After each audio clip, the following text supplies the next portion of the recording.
সবাইকে আমাদের মন্দিরের পক্ষ থেকে এবং দুর্গাপুর ইউনিয়ন সভা এই সনাতন ধর্মীদের পক্ষ থেকে সবাইকে শুভেচ্ছা অভিনন্দন।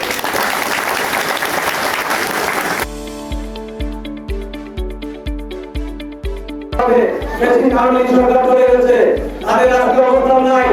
একমাত্র বাংলাদেশে একটি মাত্র দল, একটি মাত্র রাষ্ট্রীয় দল, যে দলটি সবসময় স্বাধীনতা বিশ্বাসী, এই দলটিকে আপনাদের নির্বাচিত করতে হবে এবং তাদের গিয়ে ভোট দিয়ে আপনাদের ভোট দিতে হবে এবং সেই ভোট দিয়ে আগামী দিনে হিন্দু সম্প্রদায়ের লোক তারা নিরাপদ থাকবে।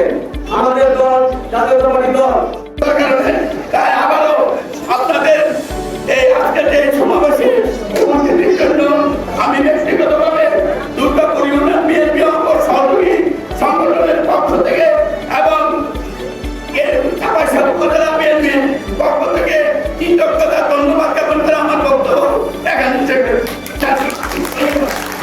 আকাশে যতগুলা পুজো হয়েছে 2023 সালে তার থেকে একটা হলো যেন বেশি পুজো হয় এবং তা হয়েছে আমার অঙ্গীকার কিন্তু ভিন্ন। আপনারা যদি আমাকে সরকারের টাকা আপনাদের মূল্যবান ভোটটা দিয়ে আগামী বছর কোনো পাহাড়া কেন না লাগে কোনো পূজাতে ভোট দিতে আপনারা আমার ভোটে দেয়, ঈদের বেলার ভোটে দেয়, যদি ভালো লাগে তাহলে পুজোতে কেন পাহাড়া রাখবে? আমি ভোট কিন্তু সেটা পরিবেশ সেরকম করতে হবে। 1971 সালে রাজাকার আন্দোলন আলোচনা এই কথা অনেকে পছন্দ করবে করবে না, কিন্তু পছন্দ কথা আমরা বলবো। আমাদের দেশের মানুষকে হত্যা করতে আমাদের মানুষকে রাজনীতি করেছে 24-এ শেখ হাসিনা আমাদের দেশের মানুষকে হত্যা করেছে, আমাদের সন্তান সন্তানকে হত্যা করেছে, আমাদের সাধারণ মানুষকে হত্যা করেছে, তাদের হাতে রক্ত। আর আমি যে দলের বিএনপি এই 1971, 75, 1991 গণতন্ত্রের পথে যাত্রা 2024 প্রতিটি আন্দোলনের আপনাদের পাশে আমরা ছিলাম। প্রতিটি আন্দোলনে আমাদের নেতা কর্মীরা কিন্তু রক্ত দিয়েছে এই অধিকার আদায়ের জন্য। কোন অধিকার? আগামী 14 দিনে আপনারা নিশ্চিন্তে নিজের পছন্দ মতো ভোট দিবেন, সেই অধিকারটা আদায়ের জন্য রক্ত দিয়েছে। এখন সেই সুযোগ এসেছে। আসুন আপনারা নিজেদেরকে বাংলাদেশ হিসেবে প্রতিষ্ঠিত করুন। আর আমি আমার টাকা করুন আমরা যদি একটি সুখী সমৃদ্ধশালী ঐক্যবদ্ধ আকাশীয় স্বপ্ন আমরা দেখতে চাই।